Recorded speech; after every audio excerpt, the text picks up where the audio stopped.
Meeting lead ചെയ്യുന്ന കർത്താവിന്റെ ദാസി, പാട്ടുപാടിയ പ്രിയപ്പെട്ടവര്, കടന്നു വന്നിരിക്കുന്ന എല്ലാ പ്രിയപ്പെട്ടവരും കർത്താവായ യേശു ക്രിസ്തുവിന്റെ നാമത്തിലെ സ്നേഹവും വന്ദനവും അറിയിക്കുന്നു. നമ്മള് ഈ ക്ലാസ്സുകൾ എടുക്കുന്നത് ഇപ്പൊ യുദ്ധം നടന്നുകൊണ്ടിരിക്കുന്ന പശ്ചാത്തലത്തിലാണ്. നമ്മളെല്ലാവരും വലിയൊരു പ്രത്യാശയുള്ളവരാണ്. നാളെ എന്നുള്ള പ്രത്യാശ ജീവിതത്തിലുള്ളത് കൊണ്ടാണ് ഇന്ന് നമ്മൾ ജീവിക്കുന്നത്. ഇതെല്ലാം ഞാൻ കഴിഞ്ഞ ആഴ്ചയിലും പറഞ്ഞു. തിരുവചനം ഒരു കയ്യിലെടുത്തു വെച്ച് പത്രവാർത്തകൾ അല്ലെങ്കിൽ ടെലിവിഷൻ വാർത്തകൾ കേൾക്കുമ്പോൾ അത് കുറിച്ചെടുക്കുകയും ചെയ്യുമ്പോൾ നമുക്ക് മനസ്സിലാവും കർത്താവിന്റെ വചനം അക്ഷരം പ്രതി നിറവേറിക്കൊണ്ടിരിക്കുന്നുവെന്ന്. ഒരു ഉദാഹരണം പറഞ്ഞാല്,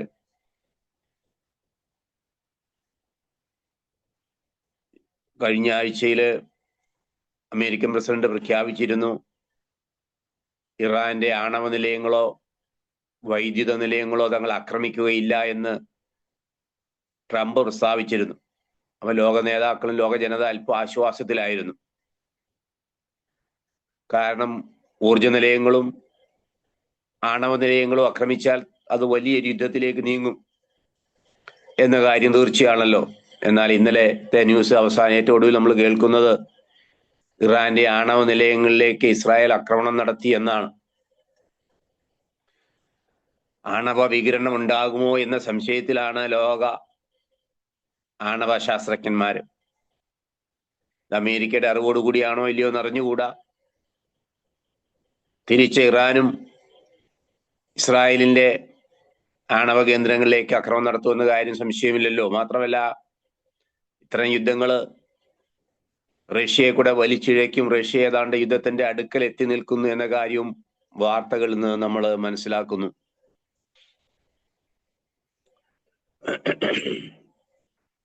ഈ കഴിഞ്ഞ ആഴ്ച എന്നെ സംബന്ധിച്ചിടത്തോളം 3-4 മരണങ്ങൾ ഞങ്ങളുടെ കുടുംബത്തിലും സഭയിലും ഒക്കെ നടന്ന ഒരാഴ്ചയാണ്. അപ്രതീക്ഷിതമായി പെട്ടെന്ന്. ചിലത് അപ്രതീക്ഷിതം എന്ന് പറയാൻ വയ്യ. കിടപ്പ് രോഗിയായിരുന്ന ഒരമ്മച്ചി ഞങ്ങളുടെ ചർച്ചിലുള്ളത് മരിച്ചു. അങ്ങനെ 4 മരണങ്ങളാണ് നടന്നത്. ഓരോ സംഭവങ്ങളും കാണിക്കുന്നത് നിത്യതയിലേക്കുള്ള ആ പ്രവേശനം നമ്മളത് ബുക്ക് ചെയ്തിരിക്കുന്നു എന്ന് ഞാൻ വിശ്വസിക്കുന്നു, അല്ലെങ്കിൽ രജിസ്റ്റർ ചെയ്തിരിക്കുന്നു. പക്ഷെ അത് മരണത്തോടു കൂടിയാണ് ആ പ്രവേശനം നമുക്ക് സാധ്യമാകുന്നത്. നമ്മുടെയൊക്കെ രക്ഷ എന്ന് പറയുന്നത് നമ്മൾ ട്രെയിൻ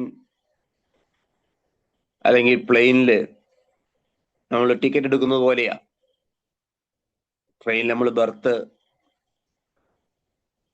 റിസർവ് ചെയ്യുന്നു, നമുക്കത് കിട്ടാൻ അർഹതയുണ്ട്. പക്ഷേ നമ്മൾ സ്റ്റേഷനിൽ പറഞ്ഞിരിക്കുന്ന സ്റ്റേഷനിൽ വെച്ചിട്ട് നമ്മൾ ട്രെയിനിൽ കയറി ആ ബർത്ത് അവൈലബിൾ ആണെങ്കിൽ മാത്രം, അല്ലെങ്കിൽ നമ്മളത് കരസ്ഥമാക്കിയാൽ മാത്രമേ നമുക്കത് അർഹമാകുന്നുള്ളൂ. നമ്മൾ സമയത്ത് സ്റ്റേഷനിൽ എത്താതിരിക്കുകയോ നമുക്കത് കിട്ടാതിരിക്കുകയോ ചെയ്താൽ അത് നഷ്ടപ്പെടും. അതുപോലെയാണ് രക്ഷയും. നമ്മൾ കാത്തുപരിപാലിക്കേണ്ട ഒരു കാര്യമാണ്.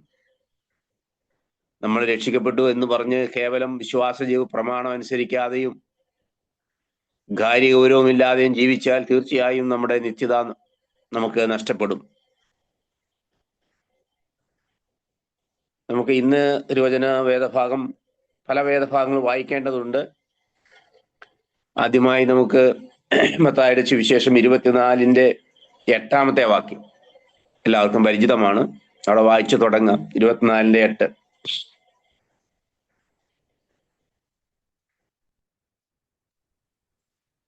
എങ്കിലും ഇതൊക്കെയും ഈറ്റുനോവിന്റെ ആരംഭമത്രേ. ഇതൊക്കെയും ഈറ്റുനോവിന്റെ ആരംഭമത്രേ. ഏതൊക്കെയും എന്ന് മോളി പറഞ്ഞിട്ടുണ്ട്. യുദ്ധങ്ങളും യുദ്ധശ്രുതിയും. അപ്പൊ ഒരു ഈറ്റുനോവ് എന്നുള്ളതിനവിടെ ഇംഗ്ലീഷിൽ കൊടുത്തിരിക്കുന്നത്, ഞാനൊരു പരിഭാഷ നോക്കുമ്പോൾ, വലിയൊരു കഷ്ടകാലത്തിന്റെ ആരംഭം എന്നത്രേ. വലിയൊരു പീഡനകാലത്തിന്റെ ആരംഭം എന്നാണ് കർത്താവ് നേരിട്ട് പറയുന്നത്.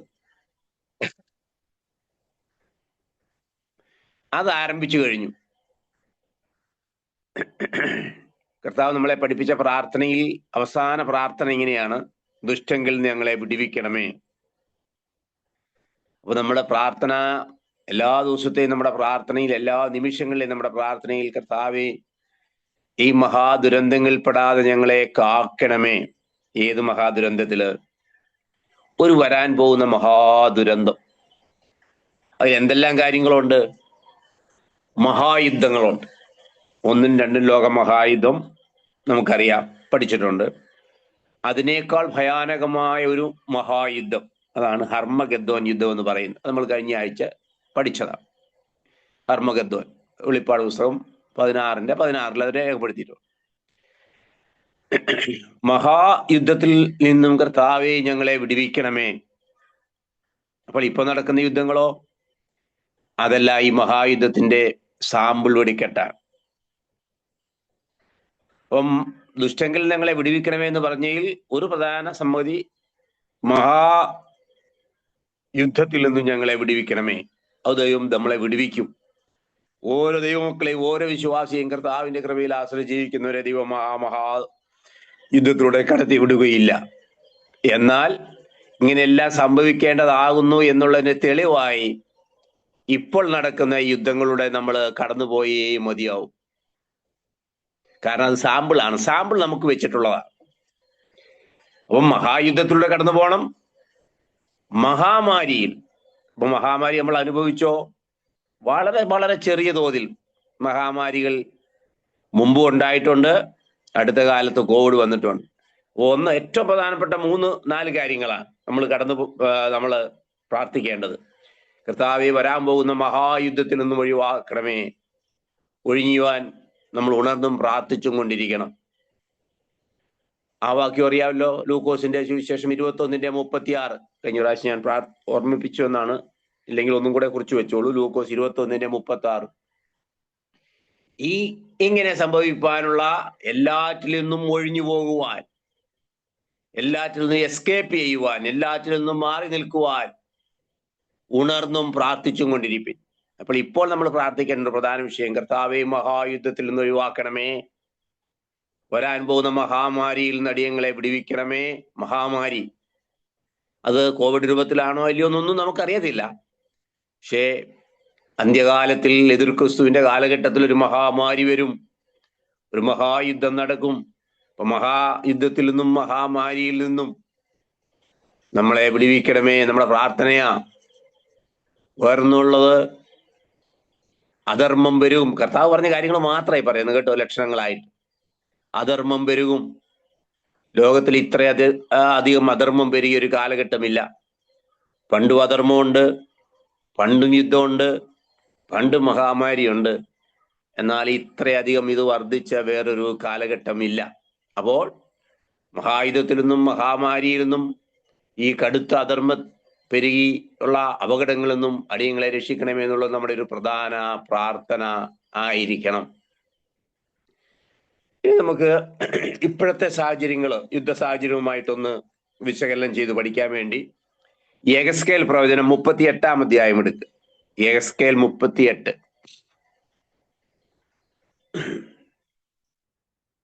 എടുത്തല്ലോ. അപ്പോ ആരെങ്കിലും ഒരാള് അതിന്റെ 3 മുതൽ നിർത്തി ഒന്ന് വായിച്ചാട്ടെ. യെഹെസ്കേൽ പ്രവചനം 38-ന്റെ 3 മുതൽ ആദ്യം ഒന്ന് എഴുതിയിട്ട് പിന്നെ എടുത്ത് വായിക്കുക. വായിച്ചാട്ടെ.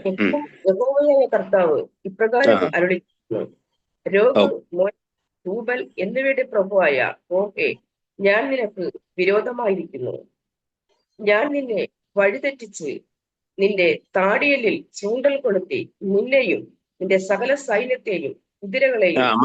മതി. ഇനി ഞാൻ പറയുമ്പോൾ നമുക്ക് തുടർന്ന് വായിക്കാം. അപ്പോൾ ഗോഗേ, ഞാൻ നിനക്ക് വിരോധമായിരിക്കുന്നു. ഞാൻ നിന്നെ വഴിതെറ്റിച്ചു കൊണ്ടുവരും. നിന്റെ താടിയലിൽ ചൂണ്ടൽ കൊളുത്തി നിന്നെയും നിന്റെ കൂടെയുള്ളവരെയും ഞാൻ ഇസ്രായേൽ മലനിരകളിലേക്ക് കൊണ്ടുവരും. നമുക്കൊരു അല്പ നിമിഷം ഒന്ന് ചിന്തിക്കാതെ. കർത്താവിന്റെ പ്രവാചകൻ വളരെ കൃത്യമായി പറയുക. ഇവിടെ പറഞ്ഞിരിക്കുന്ന ഗോഗ് റഷ്യയാണെന്ന് മിക്കവാറും എല്ലാ പണ്ഡിതന്മാരും ഒന്നിച്ച് അഭിപ്രായപ്പെടുന്നു. ഞാനും മനസ്സിലാക്കിയിട്ടുള്ളത് അങ്ങനെയാണ്. ആ റഷ്യയെ ഈ മഹായുദ്ധത്തിലേക്ക് കൊണ്ടുവരുന്നതിനെ കുറിച്ചൊന്ന് ചരിത്രം വെച്ചും ഇപ്പോഴത്തെ സാഹചര്യം വെച്ചും നിങ്ങളൊന്ന് പരിശോധിച്ചേ. ഇപ്പോൾ നടക്കുന്ന യുദ്ധം എന്തുകൊണ്ട് ലോകമഹായുദ്ധമായി മാറുന്നില്ല? ഒറ്റ കാരണേ ഉള്ളൂ ഇതിന്. ചേരിതിരിഞ്ഞില്ല. ലോകത്തിലുള്ള വൻകിട രാജ്യങ്ങൾ, മഹാശക്തികൾ ചേരി തിരിഞ്ഞിട്ടില്ല ഇതുവരെ. അങ്ങനെ തിരിയുന്ന നിമിഷം അതും ലോകമഹായുദ്ധമായി മാറും. ഇപ്പം ഇറാന്റെ ചേരിയിൽ ഇറാനെ സഹായിക്കാൻ ചൈനയോ റഷ്യയോ വന്നാൽ അത് ലോകമഹായുദ്ധമായി മാറും. അങ്ങനെ മാറുന്ന ഒരു ലോകമഹായുദ്ധത്തിന്റെ കാര്യമാണ് ഇവിടെ പറഞ്ഞിരിക്കുന്നത്. ഇനി ഇപ്പോൾ സംഭവിക്കുന്ന യുദ്ധം അങ്ങനെ ആകാൻ സാധ്യതയുണ്ടോ? സാധ്യതയുണ്ട്. കയ്യിൽ നിന്ന് പിടിവിട്ടു പോകാനുള്ള എല്ലാ സാധ്യതയും ഇപ്പോഴത്തെ ലക്ഷണത്തിലുണ്ട്. ഇറാൻ നിർമ്മിക്കുന്ന ഡ്രോണുകൾ, ഇറാൻ ഈ ഡ്രോൺ നിർമ്മാണത്തിലും റോക്കറ്റ് നിർമ്മാണത്തിലും വൻ വിജയം വരിച്ചിട്ടുള്ള രാജ്യമാണ്. ഇറാന്റെ ഡ്രോണും റോക്കറ്റുകളും റഷ്യ ഉപയോഗിക്കുന്നുണ്ടായിരുന്നു. ഉക്രൈൻ യുദ്ധത്തിൽ റഷ്യ ഉപയോഗിക്കുന്നുണ്ടായിരുന്നു. പകരം റഷ്യ എന്ത് ചെയ്യുന്നുണ്ടോ? ഇപ്പോ കൃത്യമായിട്ട് ഇസ്രായേലിന്റെ കേന്ദ്രങ്ങൾ ആക്രമിക്കാനും അമേരിക്കൻ സൈനിക താവളങ്ങളൊക്കെ ആക്രമിക്കുവാൻ എങ്ങനെ ഇറാന് കഴിയുന്നു? ഇറാൻ എന്ന് പറയുന്ന സാങ്കേതികമായി വളരെ പിന്നോക്കമുള്ള ഒരു രാജ്യത്തിന് എങ്ങനെ കഴിയുന്നു? നിസ്സംശയം പറയാം, അത് റഷ്യയുടെ സഹായത്താലാണ്. റഷ്യൻ സാറ്റലൈറ്റുകളുടെ സഹായത്താലാണ് ഈ ഇറാന്റെ തിരിച്ചടികൾ മുഴുവൻ. അതായത് റഷ്യ പരോക്ഷമായി യുദ്ധത്തിൽ ഉൾപ്പെട്ടു കഴിഞ്ഞു. ഇനി പ്രത്യക്ഷമായിട്ട് ചേരുന്നതോടുകൂടി ലോകം രണ്ട് ചേരിയായി മാറും. രണ്ട് ചേരിയായി മാറുക എന്ന് പറഞ്ഞാൽ അതിന്റെ അർത്ഥം ലോകമഹായുദ്ധം തുടങ്ങുക എന്നാണ്. ഒരൽപ്പം ചരിത്രം പറയാം. ഒന്നാം ലോക മഹായുദ്ധം 1914 മുതൽ 18 വരെ സ്കൂളിൽ നമ്മൾ പഠിച്ചിട്ടുള്ളതാണ്, എല്ലാവരും പഠിച്ചിട്ടുള്ളതാണ്. അത് ലോകം രണ്ട് ചേരിയായി മാറിയത് കൊണ്ടാണ് അങ്ങനെ സംഭവിച്ചത് 14 മുതൽ 18 വരെ. അപ്പം ഒരു വശത്ത്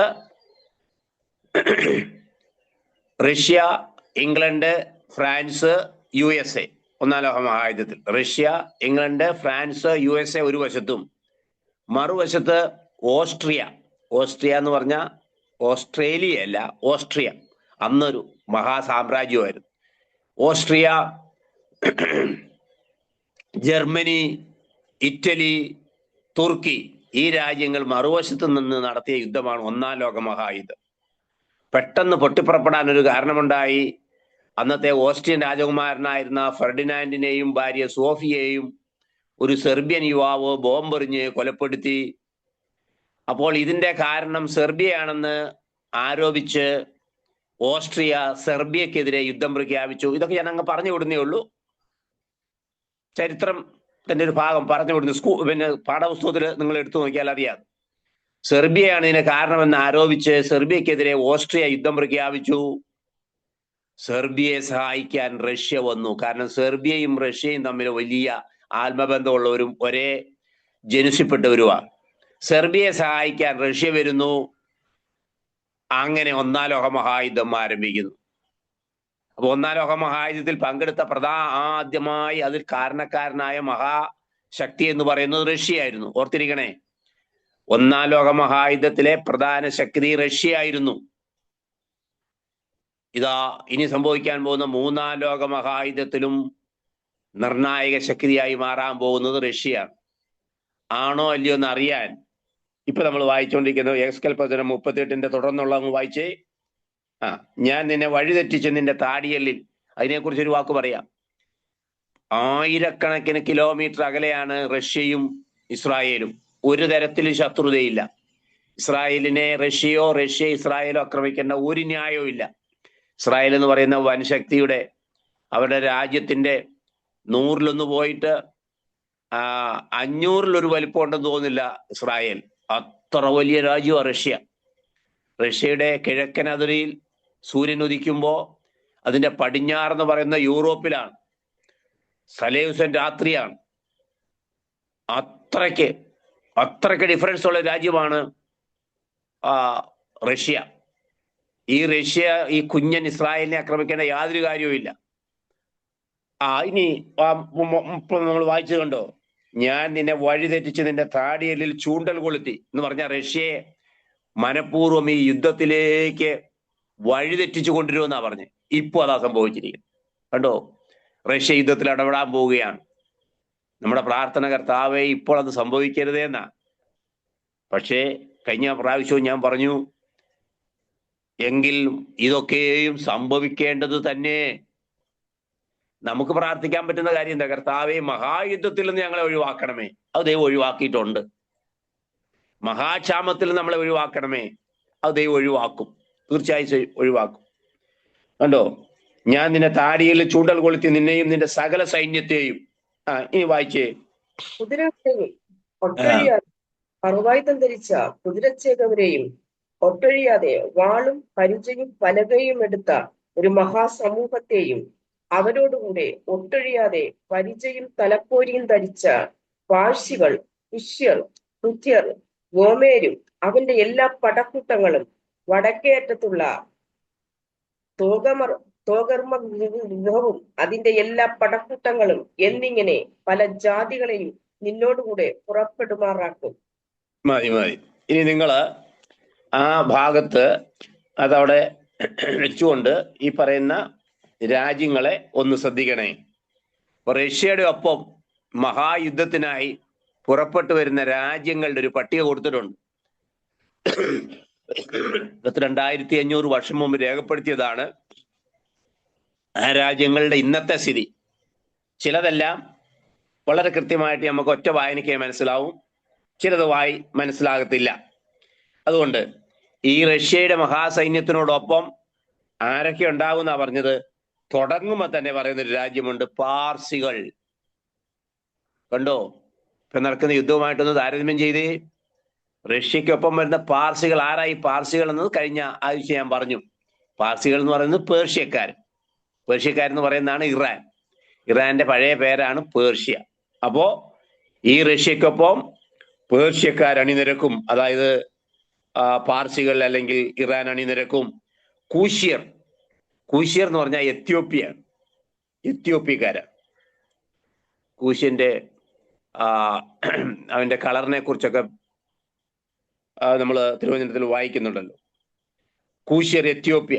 ഈ എത്യോപ്യ ആഫ്രിക്കൻ രാജ്യമായ എത്യോപ്യ എന്തിനാണ് ഈ ഇസ്രായേലിനെതിരെ വരുന്നതെന്ന് എനിക്ക് അതിനെക്കുറിച്ച് കൃത്യമായി പറയാൻ പറ്റത്തില്ല. കാരണം കാര്യങ്ങൾ ഇനി ഉരുത്തിരിഞ്ഞു വരേണ്ടിയിരിക്കുന്നു. അതുകൊണ്ട് കേവലം ഇതിൽ പറഞ്ഞിരിക്കുന്നത് മാത്രമേ നമുക്ക് പ്രവചനമാണെങ്കിലും നമുക്കത് ബോധ്യമാകണമെങ്കിൽ സംഭവങ്ങളിലേക്ക് വരണം. അപ്പം പാർസിക്കാർ അല്ലെങ്കിൽ ഇറാൻ ഇസ്രായേലിനെതിരെ തിരിയാൻ കാരണം എന്താണെന്ന് നമുക്കറിയാം. കഴിഞ്ഞ ആഴ്ച ഞാൻ പറഞ്ഞത് എൻ്റെ ഓർമ്മ. ഇസ്രായേലിനെ ഭൂമുഖത്തു നിന്നും തുടച്ചു നീക്കും എന്നുള്ളതാണ് അവരുടെ പ്രഖ്യാപിത നയം. ആരുടെ?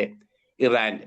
അപ്പൊ ഇറാൻ ലോകമെങ്ങുമുള്ള മുസ്ലിം രാജ്യങ്ങളുടെ മേധാവിത്വം ഏറ്റെടുക്കുന്നതിന് വേണ്ടി ഇറാന് ഇസ്രായേലിനെ തുടച്ചു നീക്കും. മറ്ററബ് രാജ്യങ്ങളെല്ലാം ഇസ്രായേലുമായിട്ട് ഒത്തുപോകാൻ വേണ്ടി ഇങ്ങനെ ശ്രമിക്കുമ്പോൾ ഇറാൻ പറയുന്നത് ഞങ്ങൾ അവരെ തുടച്ചു നീക്കുമെന്ന്. ഇറാൻ ജനത എന്ന് പറയുന്നത് ഷിയാക്കളാണ്. ലോക മുസ്ലിങ്ങളിൽ ഏറ്റവും കൂടുതലുള്ളത് സുന്നികളാണ്. സുന്നികളും ഷിയാക്കളും.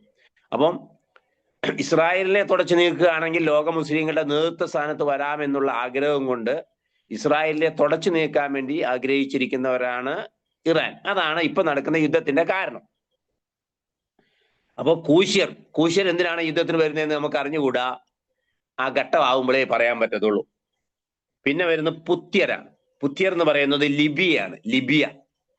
ലിബിയ എന്തിനാണ് ഇസ്രായേലിനെതിരായിട്ട് പടയൊരുക്കം നടത്തുന്നതെന്ന് ഒരു സൂചന മാത്രം എനിക്ക് അറിയാവുള്ളൂ. അത് ഞാൻ പറയാം. ലിബിയ പണ്ട് കേണൽ ഗദ്ദാഫി ഭരിച്ചിരുന്ന ഒരു കാലഘട്ടം ഉണ്ടായിരുന്നു. ഗദ്ദാഫി എന്ന് കേട്ട് കാണും. ഗദ്ദാഫിയും ഈ സദ്ദാം ഹുസൈൻ പറഞ്ഞതുപോലെ അല്ലെങ്കിൽ ഇറാൻ ഇപ്പൊ പറയുന്നത് പോലെ ആയിരുന്നു. ഈ അമേരിക്കയെ ആക്രമിക്കും, ഇസ്രായേലിനെ നശിപ്പിക്കുമെന്നും നിരന്തരം പറഞ്ഞുകൊണ്ടിരുന്ന വ്യക്തിയാണ് ഗദ്ദാഫി. ഒടുവിൽ അമേരിക്ക ഗദ്ദാഫിയെ നശിപ്പിച്ചു. ഗദ്ദാഫി അവന്റെ രാജ്യം. ഒരുപക്ഷെ അതിന് പകരം വീട്ടാൻ വേണ്ടി അന്തിമ യുദ്ധത്തിൽ, ഇതൊക്കെ അന്തിമ യുദ്ധം നടക്കുന്ന കാര്യമായി പറയുന്നത് കേട്ടോ, ഇപ്പൊ നടക്കുന്ന യുദ്ധത്തിലല്ല. അന്തിമ യുദ്ധത്തിൽ ഒരുപക്ഷെ ലിബിയ ഇസ്രായേലിനെതിരെ തിരിഞ്ഞേക്കാം. പിന്നെ ഈ ഗോമർ ആരാണ്? പണ്ഡിതന്മാർ പറയുന്നത് ഗോമർ എന്ന് പറയുന്നത് ജർമ്മനി ആകാനാണ് സാധ്യത, അല്ലെങ്കിൽ ജർമ്മനി ആകാൻ എന്ന് പറയപ്പെടുന്നു. ഈ ജർമ്മനി ഇപ്പോ യൂറോപ്യൻ യൂണിയനിലുള്ള ഒരു രാജ്യമാണ്. യൂറോപ്യൻ യൂണിയനിലുള്ള ഒരു രാജ്യം അന്ന് ഇസ്രായേലിനെതിരെ അണിനിരക്കുമോ? വളരെ സാധ്യതയുണ്ട്. അതിന്റെ പൂർവ്വകാല ചരിത്രം നോക്കിയാലോ അതും സാധ്യതയുണ്ട്. ലോകത്തിൽ യഹൂദന്മാര് ചെതറിപ്പോയപ്പോ യഹൂദന്മാരെ ഏറ്റവും കൂടുതൽ കൂട്ടക്കൊല ചെയ്ത രാജ്യമാണ് ജർമ്മനി. നമുക്കറിയാലോ, ഹിറ്റ്ലർ ലോകത്തിലെ ഏറ്റവും കൂടുതൽ യഹൂദന്മാരെ, അതെന്നാ ആയിരക്കണക്കിന് വർഷങ്ങൾക്ക് മുമ്പല്ല, ഒരു 10-100 കൊല്ലങ്ങൾക്ക് മുമ്പ്, അല്ലെങ്കിൽ 10-75 കൊല്ലങ്ങൾക്ക് മുമ്പ് അതിക്രൂരമായി നമ്മുടെ യഹൂദന്മാരെ 60 ലക്ഷം യഹൂദന്മാരെ കൂട്ടക്കൊല ചെയ്തു. 60 ലക്ഷമാണ് ജർമ്മനി. ഒരുപക്ഷെ ആ ജർമ്മനി ഇനിയും നടക്കുന്ന മഹായുദ്ധത്തിൽ ഇസ്രായേലിനെതിരെ എന്തെങ്കിലും കാരണങ്ങൾ കൊണ്ട്, കാരണം ഒന്നും നമുക്ക് ഇപ്പൊ പറയാൻ പറ്റത്തില്ല, മഹായുദ്ധത്തിലെ കാരണമാണ് പറഞ്ഞേ. ഇപ്പോഴത്തെ നിലവിൽ ജർമ്മനി യൂറോപ്യൻ യൂണിയനിലാണ്. യൂറോപ്യൻ യൂണിയൻ നിഷ്പക്ഷ നിലപാടാണ് ഇപ്പോൾ. പക്ഷെ അന്ത്യകാലത്ത് യൂറോപ്യൻ യൂണിയനിലെ ചില രാജ്യങ്ങളെങ്കിലും എതിർ ക്രിസ്തുവിന്റെ പിടിയിൽപ്പെടുമെന്ന് നമുക്കറിയാം. അതിലൊരു രാജ്യമായിരിക്കണം ഗോമർ. ഓക്കെ, അവന്റെ എല്ലാ പടക്കൂട്ടങ്ങളും വടക്കേ അറ്റത്തുള്ള തോഗർമ. അതാണ് ഈ തോഗർമ, വടക്കേ അറ്റത്തുള്ള തോഗർമ. ബോർഡ് എടുത്തു നിങ്ങളൊന്ന് പരിശോധിക്കണം കേട്ടോ. വടക്കേ അറ്റത്തുള്ള തോഗർമ എന്ന് പറയുന്നത് തുർക്കി ആകാനാണ് സാധ്യത. തുർക്കി ഇസ്രായേലിനെതിരെ പടയൊരുക്കം നടത്തുമെന്നതിന് യാതൊരു സംശയവും ഇല്ല. ഇപ്പൊ ഇറാൻ യുദ്ധം ഒന്ന് നടക്കട്ടെ, ഇതെങ്ങനെയാ വഴി പോകുന്നതെന്ന് അറിയാമല്ലോ എന്ന് കരുതി കാത്തിരിക്കുകയാണ്. മാത്രമല്ല ഇസ്രായേലിന്റെ വലിയ ശത്രുവാണ്. യൂറോപ്യൻ രാജ്യങ്ങളിൽ വെച്ച് ഇസ്രായേലിനെതിരെ ആയുധം എടുക്കാൻ സാധ്യതയുള്ള പ്രധാന രാജ്യം തുർക്കിയാണ്. അതിന്റെ നേതാവിന്റെ പേര് നിങ്ങൾക്ക് അറിയാമല്ലോ. തുർക്കി ഇപ്പൊ ഭരിക്കുന്ന എർദോഗൻ എന്ന് പറയുന്ന ആളാണ്. അദ്ദേഹം കടുത്ത ഒരു ഇസ്രായേൽ വിരോധിയാണ്. ഹാഗിയ സോഫിയ എന്ന് പറയുന്ന ക്രിസ്ത്യൻ ആരാധനാലയം, തുർക്കിയിലുള്ള വളരെ പുരാതനമായ ക്രിസ്ത്യൻ ആരാധനാലയം. തുർക്കി എന്നൊക്കെ പറയുന്നത് നമ്മുടെ വെളിപ്പാട് പുസ്തകത്തിലെ 7 സഭകളുടെ ആസ്ഥാനമായ ആ രാജ്യമാണ് ഇപ്പോഴത്തെ തുർക്കി. ആ സഭകളുടെ സ്ഥലങ്ങളെല്ലാം ഇടിച്ചു നിരത്തി, അതൊന്നും അവിടെയൊന്നും സഭകൾ അവശേഷിക്കാത്ത വിധത്തില് തുർക്കി ഒരു വലിയ സാമ്രാജ്യമായി മാറി. തുർക്കി ഒരു മഹാ സാമ്രാജ്യമായിരുന്നു.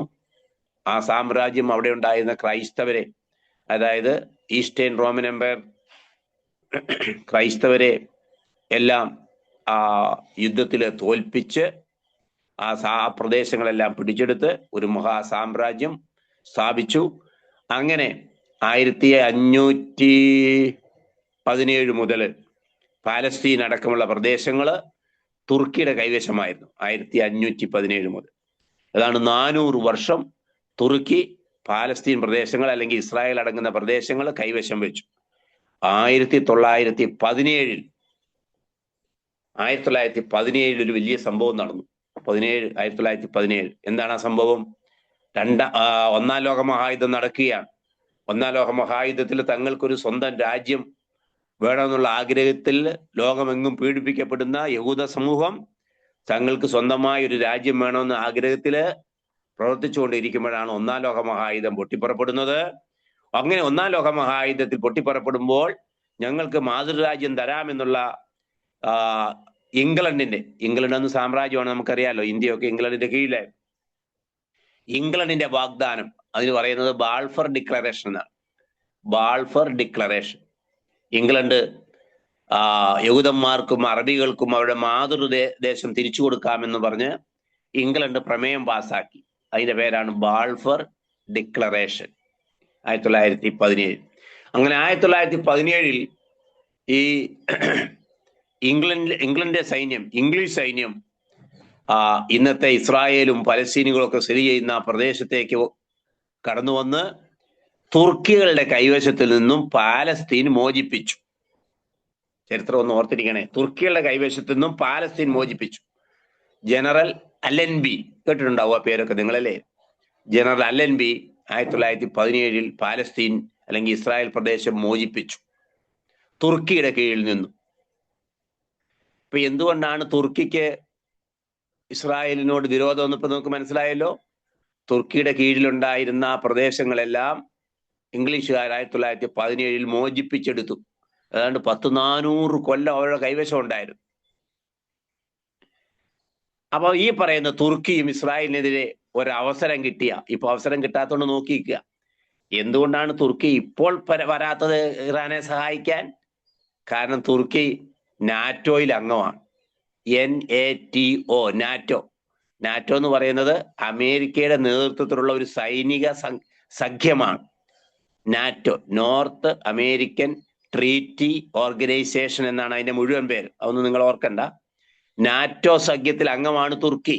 അതുകൊണ്ട് ഇപ്പൊ കടിച്ചു പിടിച്ചിരിക്കുക. ഇസ്രായേലിനെ എതിർക്കാനും വയ്യ, എതിർക്കാതിരിക്കാനും വയ്യ. എതിർത്താല് നാറ്റോയിൽ നിന്ന് പുറത്തു പോകും. പക്ഷെ അന്തിമ യുദ്ധത്തില് ഇസ്രായേലിനെതിരെ തുർക്കി അണിനിരക്കും. എന്നിട്ട് നോക്കി, തോഗർമ ഗ്രഹം, ഈ രാജ്യങ്ങളിലൊക്കെ പേര് മനസ്സിലായല്ലോ. തോഗർമ എന്ന് പറയുന്നത് ജർമ്മനി, തോഗർമ തുർക്കി, ഗോമര് ജർമ്മനി. ഇവരെല്ലാരും കൂടെ ഒരുമിച്ച് പല ജാതികളും നിന്നോടുകൂടെ പുറപ്പെടുമാറാവും. അടുത്ത 7-ാം വാക്യം വായിച്ചേ, 7ഉം 8ഉം വായിച്ചേ.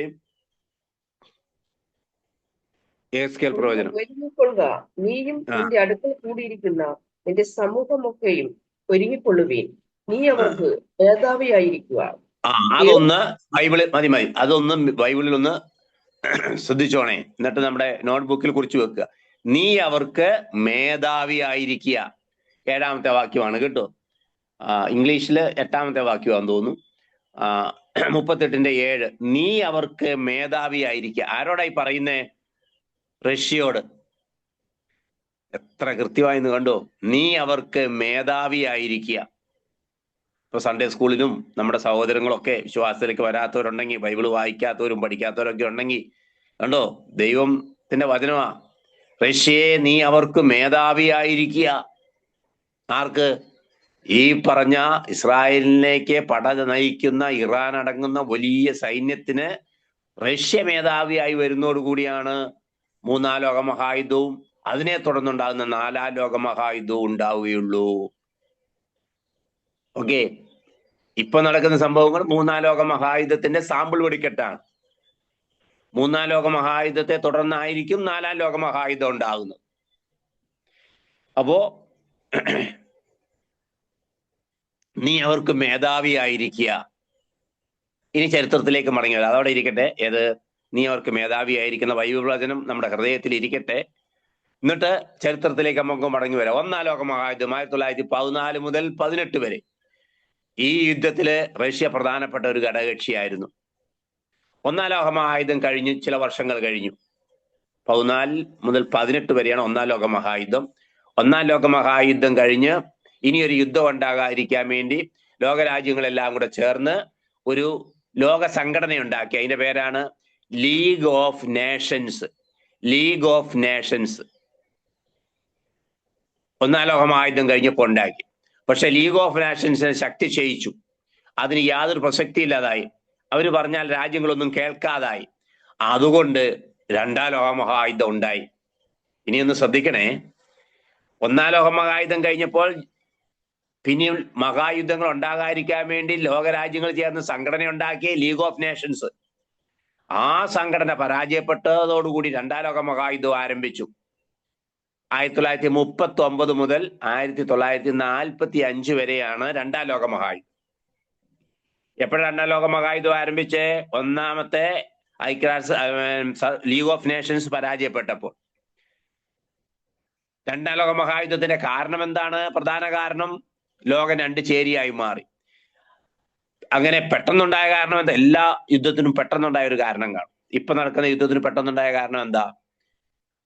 ഇറാന്റെ തലവനായിരുന്ന ആയത്തുള്ള ഖൊമേനി അടക്കമുള്ള ആളുകളെ ഒരൊറ്റ ആക്രമണത്തിൽ ഇസ്രായേലും അമേരിക്കയും കൊണ്ട് നശിപ്പിച്ചു. ഈ കഴിഞ്ഞ ഫെബ്രുവരി അവസാന 28-ാം തീയതി ശനിയാഴ്ച അല്ലേ? അപ്പോ അതാണ് പെട്ടെന്നുണ്ടായ കാരണം ഇപ്പോൾ നടക്കുന്ന യുദ്ധത്തിന്. അപ്പൊ റഷ്യ ആയിരുന്നു 1-ാം ലോക മഹായുദ്ധത്തിന്റെ പ്രധാന കക്ഷി. നീ അവർക്ക് മേധാവിയായിരിക്കുക. വാക്യം വെച്ച് വേണം ഇതെല്ലാം പഠിക്കാൻ കേട്ടോ. 2-ാം ലോക മഹായുദ്ധത്തിലും പ്രധാന കക്ഷി റഷ്യയായിരുന്നു. റഷ്യ മാത്രമല്ല, ഇംഗ്ലണ്ടും ഫ്രാൻസും USA-യും ചൈനയും എല്ലാം ഉണ്ടായിരുന്നു. പക്ഷെ 2-ാം ലോക മഹായുദ്ധത്തിലെ ജർമ്മനിയെ കീഴടക്കാൻ വേണ്ടി റഷ്യൻ സൈന്യം ജർമ്മനിയിലേക്ക് പ്രവേശിച്ചു. ജർമ്മനി റഷ്യ ഒക്കെ അടുത്തടുത്ത രാജ്യം നമുക്കറിയാം. ജർമ്മനിയിലേക്ക് റഷ്യൻ സൈന്യം പ്രവേശിച്ചു. അങ്ങനെ ഹിറ്റ്ലർ, ലോകം കീഴടക്കാൻ പുറപ്പെട്ട ഹിറ്റ്ലറെ തിരിച്ചാക്രമിച്ച് ഹിറ്റ്ലറുടെ കേന്ദ്രം പിടിച്ചെടുക്കുന്നതിൽ ആദ്യം എത്തിയത് ബെർലിൻ, ജർമ്മനിയുടെ തലസ്ഥാന നഗരത്തിന്റെ പേരാണ് ബെർലിൻ. ബെർലിനിലേക്ക് ആദ്യം എത്തിയ സൈന്യം ആരുടെയെന്നറിയാവോ? അത് റഷ്യയുടെയാണ്, അമേരിക്കയുടെ അല്ല. റഷ്യൻ സൈന്യമാണ് ഹിറ്റ്ലറുടെ സാമ്രാജ്യത്തിന്റെ തലസ്ഥാനം വളഞ്ഞത്. അപ്പോൾ നമ്മൾ നീ അവർക്ക് മേധാവിയായിരിക്കുക. കണ്ടോ, രണ്ടാം ലോക മഹായുദ്ധത്തിലും ഒരു സൈന്യത്തിന്റെ മേധാവി ആരായിരുന്നു? റഷ്യ ആയിരുന്നു. അമേരിക്കൻ സൈന്യവും ഇംഗ്ലണ്ടിന്റെയും ഫ്രാൻസിന്റെയും സൈന്യവും ഒക്കെ എത്തിയാണ് അവസാനം ഹിറ്റ്ലറെ തോൽപ്പിച്ചത്. തോൽപ്പിച്ചെന്ന് പറഞ്ഞാൽ സൈന്യത്തെ തോൽപ്പിച്ചു. ഹിറ്റ്ലർ ബങ്കറിനുള്ളിൽ കയറി ആത്മഹത്യ ചെയ്തു. രണ്ടാം ലോക മഹായുദ്ധം അങ്ങനെ അവസാനിച്ചു. അമേരിക്ക ജപ്പാനിൽ കൊണ്ട് അണുബോംബ് വിടുകയും ചെയ്തു. അപ്പൊ രണ്ട് ചേരിയായി മാറിയ രണ്ടാം ലോക മഹായുദ്ധത്തിനും മേധാവി റഷ്യ ആയിരുന്നു. ഇനി മൂന്നാം ലോക മഹായുദ്ധത്തിലെയും ഒരു പ്രധാന പങ്കാളി റഷ്യ ആവും എന്നുള്ളതിന് തെളിവാണ് ഇപ്പൊ നമ്മൾ വായിച്ചത്. വാക്യം മറക്കരുത്. എസ്കേൽ 38:7 നീ അവർക്ക് മേധാവിയായിരിക്കുക. ഇനി 8ന്റെ താഴോട്ടോട് വായിച്ചേ. 8ാമത്തെ വാക്യം വായിച്ചേ. ഏറിയ നാൾ കഴിഞ്ഞിട്ട് നീ സന്ദർശിക്കപ്പെടും. വാളിനൊഴിഞ്ഞു പോകുന്നതും പല ജാതികളിൽ നിന്ന് ശേഖരിക്കപ്പെട്ടതുമായ ഒരു രാജ്യത്തിലേക്ക് നീ ഒടുക്കം വന്നു ചേരും. ഇസ്രായേൽ പർവ്വതങ്ങളിൽ തന്നെ. എന്നാൽ അവർ ജാതികളുടെ ഇടയിൽ നിന്ന് വന്ന് എല്ലാവരും നിർഭയമായി വസിക്കും. മഴക്കോൾ പോലെ കയറി വരും. നീയും നിന്റെ എല്ലാ പടക്കൂട്ടങ്ങളും നിന്നോടുകൂടെയുള്ള പല ജാതികളും മേഘം പോലെ ദേശത്തെ മൂടും. മതി മതി മതി മതി. നടക്കാൻ പോകുന്ന മഹായുദ്ധത്തിലെ കാര്യമാണ് ഈ പറയുന്നത്. ഇപ്പൊ നടക്കുന്ന യുദ്ധത്തെ കുറിച്ചല്ല. നീയും നിന്റെ കൂടെയുള്ള രാജ്യങ്ങളും മഴക്കോൾ പോലെ ഇസ്രായേൽ പർവ്വതനിരകളിലേക്ക് വരുമെന്ന്. ഇസ്രായേൽ ആണെന്നുള്ളത് എടുത്ത് കൃത്യമായി പറയുന്നു. നിരന്തര ശൂന്യമായി കിടന്നിരുന്നു. നമുക്കറിയാലോ, ഇസ്രായേൽ മരുഭൂമിയായിരുന്നു. 1948 ഒഴിഞ്ഞുകിടന്ന ഭൂപ്രദേശമാണ്. ആ പ്രദേശത്തേക്ക് നീയും നിന്റെ സൈന്യവും കൂടെ കടന്നു വരും. എങ്ങോട്ട് വരും? ഇസ്രായേൽ തലസ്ഥാനമായ യെരുശലേം വളയാൻ വേണ്ടി വരും. അതാണ് കർത്താവ് പറഞ്ഞത്. യെരുശലേം വളയപ്പെടുമ്പോൾ ഓർത്തുകൊള്ളുക, അതിന്റെ ശൂന്യകാലം അടുത്തിരിക്കുന്നു.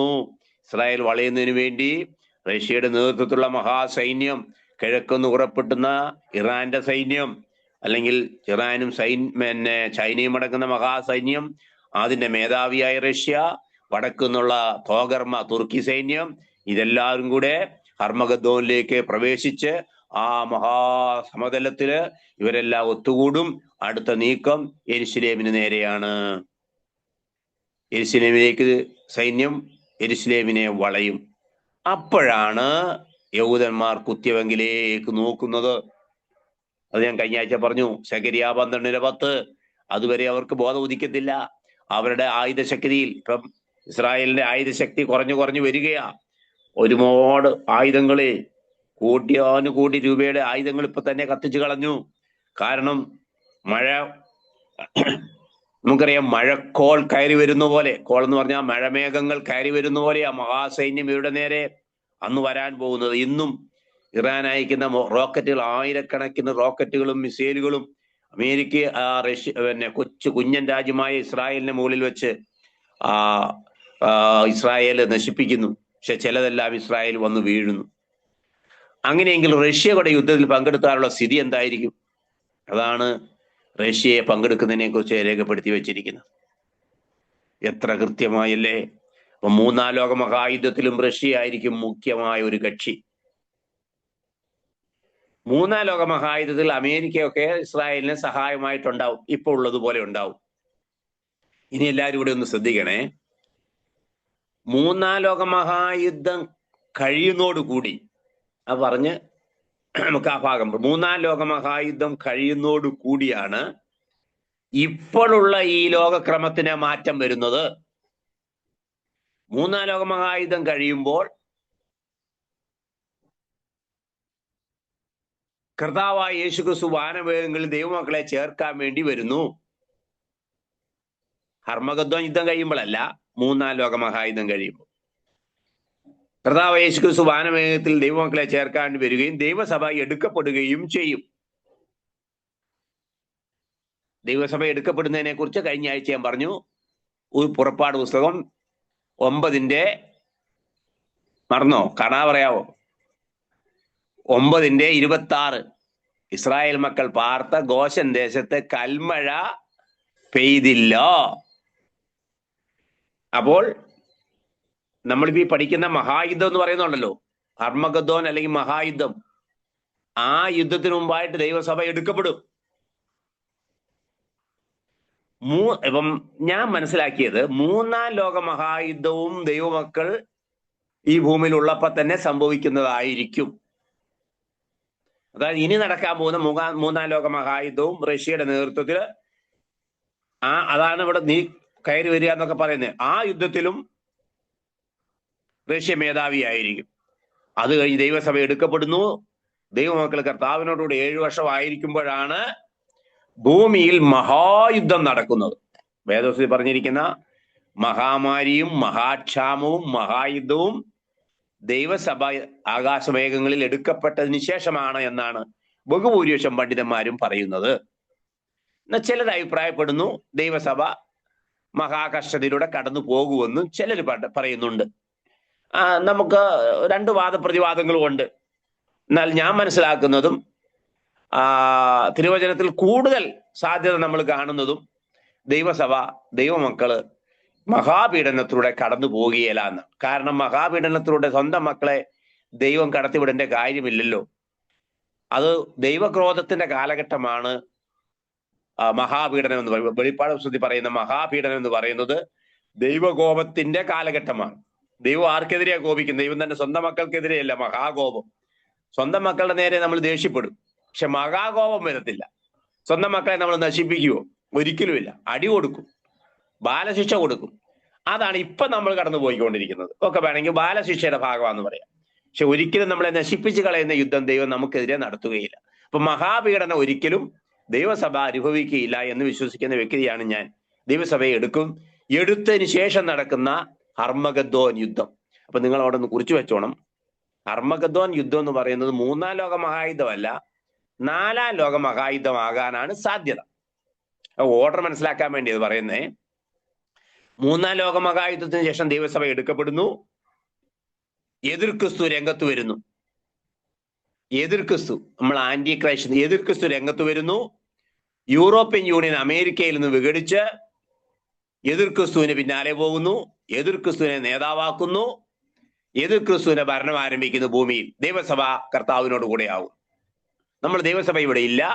ആ സമയത്ത് എതിർ ക്രിസ്തു ഭരിക്കുന്നു. 7 വർഷത്തെ ഭരണം തുടങ്ങുന്നു. മഹാപീഡനം ആരംഭിക്കുന്നു. ഓക്കെ, ഏകദേശം ഒരു ചരിത്രത്തിന്റെ രൂപരേഖയാണ് ഞാൻ ഈ പറഞ്ഞത്.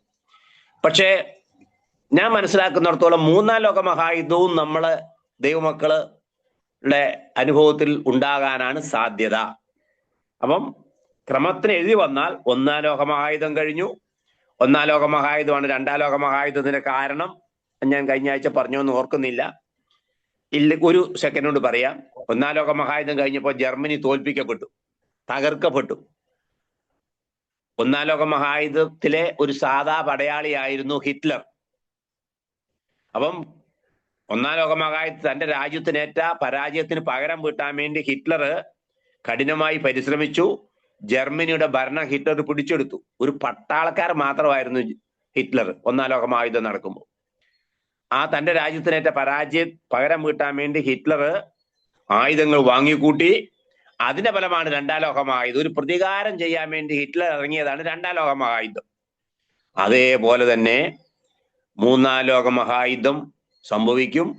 ആ യുദ്ധത്തെ തുടർന്ന് 4ാം ലോക മഹായുദ്ധം ഉണ്ടാവും. 1ാം ലോക മഹായുദ്ധത്തെ തുടർന്ന് 2ാം ലോക മഹായുദ്ധം ഉണ്ടായതുപോലെ 3ാം ലോക മഹായുദ്ധത്തെ തുടർന്ന് 4ാം ലോക മഹായുദ്ധം ഉണ്ടാകും. അതായിരിക്കണം ഹർമഗദ്ദോൻ. ഓക്കെ, 4ാം ലോക മഹായുദ്ധം ആയിരിക്കണം ഹർമഗദ്ദോൻ. അതിനും മേധാവി ആരായിരിക്കും? റഷ്യ. അതിന്റെ കാര്യമാണ് ഇപ്പൊ നമ്മൾ ഈ എഗസ്കേൽ 38, 39 കൊണ്ട്.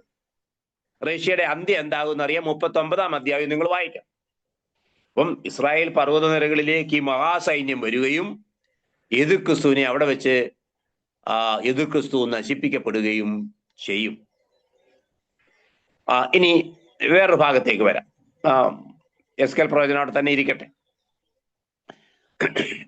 ഈ നടക്കാൻ പോകുന്ന മഹായുദ്ധത്തിന്റെ വിത്ത് ഓൾറെഡി വിതയ്ക്കപ്പെട്ടു കഴിഞ്ഞു. മത്തായിയുടെ സുവിശേഷം 24 നമ്മൾ വായിക്കുന്നു, ഇതൊക്കെയും സംഭവിക്കേണ്ടത് തന്നെ. അപ്പൊ സംഭവിച്ചു. ഏത്? യുദ്ധങ്ങൾ ആരംഭിച്ചു. ഈറ്റുനോവ് ആരംഭിച്ചു. ഈറ്റുനോവ് ആരംഭിച്ചു എന്ന് പറഞ്ഞാൽ പെട്ടെന്ന് നമ്മുടെ മനസ്സിലേക്ക് വരുന്നത് ഈ പലസ്തീൻ നാട്ടിൽ നടക്കുന്ന, അല്ലെങ്കിൽ ഇസ്രായേലും ഇറാനും തമ്മിൽ നടക്കുന്ന യുദ്ധം മാത്രം നമ്മുടെ മനസ്സിലേക്ക് വരുന്നത്. ഒന്ന് കുറിച്ച് വെച്ചോ.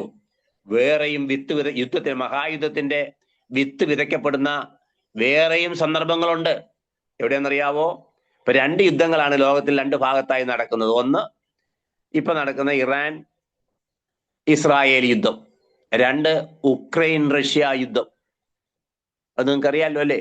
ഉക്രൈനും റഷ്യയും എത്ര കാലമായി യുദ്ധം തുടങ്ങിയിട്ടെന്ന് അറിയോ? ലോകമഹായുദ്ധത്തിന്റെ സാമ്പിൾ വെടിക്കെട്ടാ അത്. എന്താ അങ്ങനെ പറയാൻ കാരണം?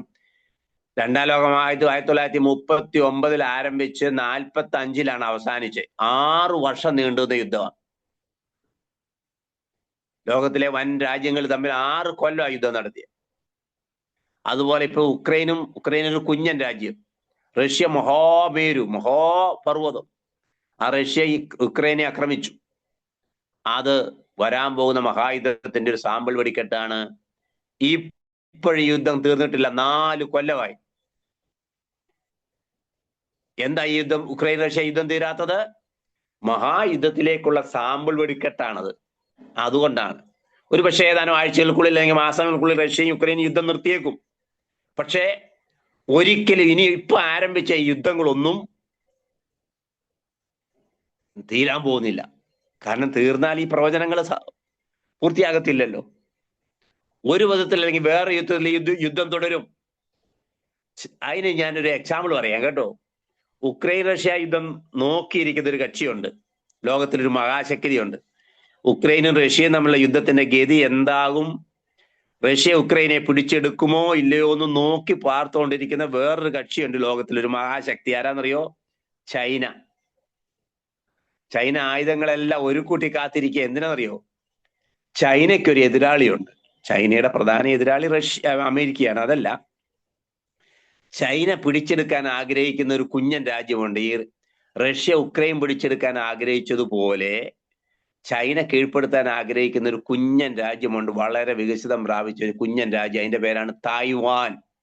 തായ്വാൻ അല്ലെങ്കിൽ ഫോർമോസ ദ്വീപ്, ഒരു ദ്വീപാണ്. എന്താ, പണ്ട് ചിയാങ് കൈഷേക്ക് മാവോ സേതുങ്ങുമായിട്ടുള്ള ആഭ്യന്തര യുദ്ധത്തിൽ ഓടി രക്ഷപ്പെട്ട് പോയി സ്ഥാപിച്ച രാജ്യമാണ് തായ്വാൻ. ചൈനയുടെ ശത്രു രാജ്യമാണ്, അമേരിക്കൻ പക്ഷ രാജ്യമാണ്. ചൈനയ്ക്ക് സഹിക്കുവോ? ചൈനയുടെ തൊട്ടടുത്ത കിടക്കുന്ന ദ്വീപ. അത് ചൈന പിടിച്ചെടുക്കും. എപ്പോഴാ പിടിച്ചെടുക്കുന്നേ? ഇപ്പൊ നോക്കിയിരിക്കുക. ഈ ഉക്രൈൻ യുദ്ധത്തിന്റെ പ്രാധാന്യം എന്റെ പ്രിയപ്പെട്ടവർ അറിയോ? ഉക്രൈൻ യുദ്ധത്തിൽ റഷ്യ ജയിച്ചു എന്നിരിക്കട്ടെ, അത് അടുത്ത മഹായുദ്ധത്തിലേക്ക് നീങ്ങും. എന്താ കാരണം? ഉക്രൈന് സംരക്ഷിക്കാൻ വേണ്ടി അമേരിക്ക പ്രത്യക്ഷമായിട്ട് ഇടപെടും. അപ്പൊ ലോകമഹായുദ്ധം ഉണ്ടാവുകയെ. ഇപ്പൊ പരോക്ഷമായിട്ട് മാത്രമേ പിന്തുണയ്ക്കുന്നുള്ളൂ. ഉക്രൈൻ ഇനി യുദ്ധത്തിൽ റഷ്യ തോറ്റു എന്ന് വിചാരിച്ചു. തോറ്റാൽ അറ്റകൈക്ക് അണുവായുധം പ്രയോഗിച്ചിട്ടാണെങ്കിൽ പോലും റഷ്യ പരാജയം സമ്മതിക്കത്തില്ല. അപ്പോഴും 3ാം ലോക മഹായുദ്ധം തുടങ്ങും. ഉക്രൈൻ റഷ്യ പിടിച്ചാലും പിടിച്ചില്ലെങ്കിലും 3ാം ലോക മഹായുദ്ധത്തിന് വിത്ത് വിതയ്ക്കപ്പെട്ട് കഴിഞ്ഞു. ഈ യുദ്ധമൊക്കെ കഴിഞ്ഞാൽ അടുത്തത് ചൈന തുടങ്ങും. എന്താ കാരണം എന്നറിയോ? ഉക്രൈൻ പിടിച്ചെടുക്കാനുള്ള റഷ്യയുടെ ശ്രമത്തെ നാറ്റോയും അമേരിക്കയും തടഞ്ഞില്ല. അതുകൊണ്ട് ഞങ്ങള് തായ്വാൻ യുദ്ധം തുടങ്ങിയാലും, ഇപ്പം അമേരിക്ക പൂർണ്ണമായിട്ടും ഗൾഫ് പ്രദേശത്തിന്റെ സംരക്ഷണത്തിന് വേണ്ടി അമേരിക്കയുടെ ശ്രദ്ധയും പണവും ആയുധങ്ങളും ഒക്കെ ഗൾഫിലെ രാജ്യങ്ങൾക്ക് വേണ്ടിയാണ് ഇപ്പൊ ഉള്ളത്. ഈ സന്ദർഭം മുതലാക്കി ചിലപ്പോൾ ചൈന തായ്വാനെ ആക്രമിച്ചുകൂടായികയില്ല. അത് നിങ്ങളൊന്ന് കുറിച്ച് വെച്ചോണം. ഞാൻ പറയുന്ന പ്രവചനമല്ല, ബൈബിൾ അടിസ്ഥാനത്തിൽ ഞാൻ മനസ്സിലാക്കിയത് പറയുന്നതാണ്.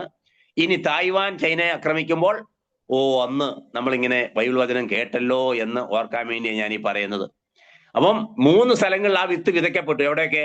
ഉക്രൈൻ റഷ്യ യുദ്ധം, ഇറാൻ ഇസ്രായേൽ യുദ്ധം, ചൈന തായ്വാൻ.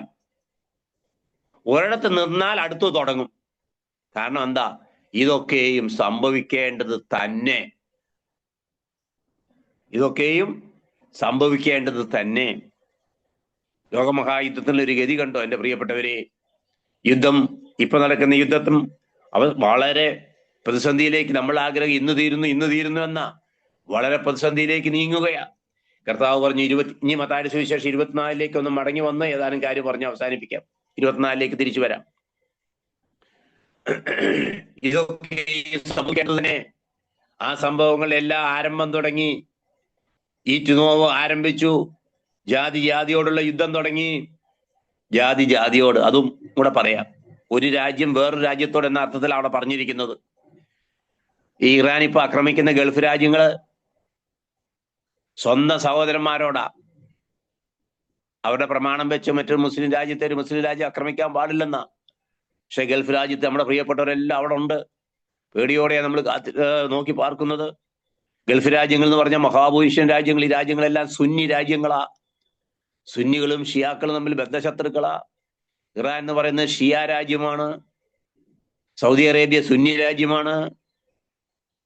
അമേരിക്കയുടെ സംരക്ഷണം ഇല്ലായിരുന്നെങ്കിൽ കൊച്ചു കൊച്ചു രാജ്യങ്ങളുണ്ടല്ലോ, ഖത്തർ, ഒമാന്, കുവൈത്ത്, പിന്നെ ബഹ്റിന്, ഈ രാജ്യങ്ങളെല്ലാം അമേരിക്കൻ സൈന്യത്തിന്റെ പിന്തുണയോടുകൂടിയാണ് നിലനിൽക്കുന്നത് തന്നെ. അമേരിക്കൻ പട്ടാളത്തിന്റെ സംരക്ഷണം ഇല്ലെങ്കിൽ ഈ പറഞ്ഞ രാജ്യങ്ങളൊക്കെ നിമിഷ നേരം കൊണ്ട് ഇറാൻ പിടിച്ചെടുക്കും. ഇറാന് മഹാസൈന്യമുണ്ട്, കാലാൾപ്പടയുണ്ട്, കരസേനയുണ്ട്, ലക്ഷക്കണക്കിന് സൈന്യം വരുന്ന കരസേനയുണ്ട് ഇറാന്. അതെല്ലാം UAE-ലോട്ടോ ബഹ്റിനിലോട്ടോ ഖത്തറിലോട്ടോ നീങ്ങിയാൽ മണിക്കൂറുകൾ കൊണ്ട്. നിങ്ങൾ ഓർക്കുന്നില്ലേ, സദ്ദാം ഹുസൈൻ ഒരൊറ്റ ദിവസം കൊണ്ട് കുവൈത്ത് പൂർണ്ണമായും പിടിച്ചെടുത്തു. അതുപോലെ ഇറാന്റെ മഹാസൈന്യം നീങ്ങി ഒരൊറ്റ ദിവസം കൊണ്ട് പിടിച്ചെടുക്കാനുള്ള പ്രദേശമേ ഉള്ളൂ ഈ പറഞ്ഞിരിക്കുന്ന ഗൾഫ് രാജ്യങ്ങൾ. അങ്ങനെ സംഭവിച്ചാലോ? നിങ്ങളൊന്ന് ആലോചിച്ച് നോക്കി. അപ്പൊ നമുക്ക് പ്രാർത്ഥിക്കാം. നമ്മുടെ പ്രാർത്ഥന സദാസമയം ഉണർന്നും പ്രാർത്ഥിച്ചും കൊണ്ടിരിപ്പിൻ. കർത്താവേ, ഒരു മഹായുദ്ധത്തിൽ നിന്ന് അടിയങ്ങളെ രക്ഷിക്കണമേ, ഒരു മഹാമാരിയിൽ നിന്ന് അടിയങ്ങളെ രക്ഷിക്കണമേ. അതിനർത്ഥം നമുക്കറിയാം, ക്ഷാമവും ഭൂകമ്പവും ഉണ്ടാവും. ക്ഷാമം ഉണ്ടാകുന്നതിൽ അടിയങ്ങളെ രക്ഷിക്കണമേ. അതിനർത്ഥം ജീവിതത്തിൽ ഒരിക്കലും ആഹാരം കഴിക്കാനും ഇല്ലാത്ത അവസ്ഥ നമുക്ക് ഉണ്ടാകുകയില്ല എന്നല്ല. പഴയ തലമുറയിൽപ്പെട്ടവരെല്ലാം പട്ടിണിയും ക്ഷാമവും അനുഭവിച്ചിട്ടുണ്ട്. പുതിയ തലമുറയ്ക്ക് മാത്രമാണ് അതൊന്നും ഇപ്പൊ ഇല്ലാത്തത്. അപ്പോ നിങ്ങൾ യുദ്ധങ്ങളെയും യുദ്ധശ്രുതികളെയും കുറിച്ച് കേൾക്കും. ഈ യുദ്ധശ്രുതി എന്താണെന്നൊന്നും ഒരു ചെറിയ വിശദീകരണം തരാം. യുദ്ധം നമുക്കറിയാം. ഇപ്പം 2 സ്ഥലങ്ങളിൽ ഘോരമായ യുദ്ധം നടക്കുന്നു. 3ാമത് ചൈന തായ്വാൻ യുദ്ധ സാധ്യതയുണ്ട്. അപ്പൊ യുദ്ധം എന്താണെന്ന് എല്ലാവർക്കും അറിയാം. ഇനി യുദ്ധശ്രുതി എന്ന് പറഞ്ഞാൽ എന്താണെന്നറിയാവോ? ശ്രുതി എന്ന് പറഞ്ഞാൽ കേൾവി. ഇപ്പൊ പൊട്ടും യുദ്ധം, ഇപ്പൊ ഉണ്ടാവും മഹായുദ്ധം എന്ന രീതിയിലുള്ള ആ കേൾവിക്കാണ് യുദ്ധശ്രുതി എന്ന് പറയുന്നത്. വേറൊരു ഭാഷയെ പറഞ്ഞാൽ ശീതയുദ്ധം കേട്ട് കാണുമല്ലോ. ഇംഗ്ലീഷിൽ കോൾഡ് വാർ എന്നാണ് പറയുന്നത്. കോൾഡ് വാർ എങ്ങനെ വന്ന ആ പേര്? ശരിക്കും സായുധ പോരാട്ടമില്ല, പക്ഷേ ഇപ്പൊ യുദ്ധം ഉണ്ടാകുക എന്ന ഘട്ടത്തിലുള്ള സംഘടിതമായ ആക്രമണത്തിനുള്ള തയ്യാറെടുപ്പുകൾക്കാണ് ശീതയുദ്ധം എന്ന് പറയുന്നത്. ആ സംഗതി ഉണ്ടാകുന്നത് റഷ്യ എന്ന് പറയുന്ന രാജ്യം, ലോകത്തിലെ ഏറ്റവും വലിയ രാജ്യമാണ് റഷ്യ. ആ രാജ്യം സമീപ പ്രദേശത്തുള്ള രാജ്യങ്ങളെ കൂടെ കീഴ്പ്പെടുത്തി ഒരു മഹാസാമ്രാജ്യം ഉണ്ടാക്കി എന്ന് 1917 റഷ്യ സോവിയറ്റ് യൂണിയനായി മാറി. സോവിയറ്റ് USSR കേട്ട് കാണും നിങ്ങൾ. USSR Soviet union 1917. റഷ്യ അവിടുത്തെ റഷ്യൻ വിപ്ലവം 1917. പിന്നീട് അത് സോവിയറ്റ് യൂണിയനായി. അങ്ങനെ 15 രാജ്യങ്ങൾ റഷ്യയുടെ ഒപ്പം ഉണ്ടായിരുന്നു. 14 രാജ്യങ്ങൾ, മൊത്തം 15 രാജ്യങ്ങൾ. അപ്പൊ ഇന്നത്തെ കിഴക്കൻ യൂറോപ്പിലുള്ള ഹംഗറിയും പിന്നെ അങ്ങനെയുള്ള കൊച്ചു കൊച്ചു രാജ്യങ്ങളെല്ലാം ചേർന്ന് ഒരു മഹാസാമ്രാജ്യമായി റഷ്യ മാറി. ആ സാമ്രാജ്യത്തിൽ അവർ കൊടുത്ത പേരാണ് USSR അല്ലെങ്കിൽ Soviet Union. Soviet Union communist രാജ്യമായിരുന്നു, കമ്മ്യൂണിസ്റ്റ് സാമ്രാജ്യമായിരുന്നു. അതുണ്ടായ അന്ന് മുതൽ അമേരിക്കയുമായി ശീതയുദ്ധത്തിലാണ്, അല്ലെങ്കിൽ കോൾഡ് വാറിലായിരുന്നു.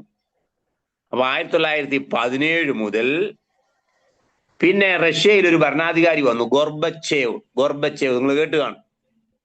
അദ്ദേഹം അധികാരത്തിൽ വന്നു. അങ്ങനെ അദ്ദേഹം അധികാരത്തിലിരിക്കുമ്പോഴാണ് റഷ്യയിലെ സോവിയറ്റ് യൂണിയൻ തകർന്നു. അത് 1991 1991 ഗോർബച്ചേവ് അധികാരത്തിൽ വരുമ്പോൾ സോവിയറ്റ് യൂണിയൻ തകരുന്നു.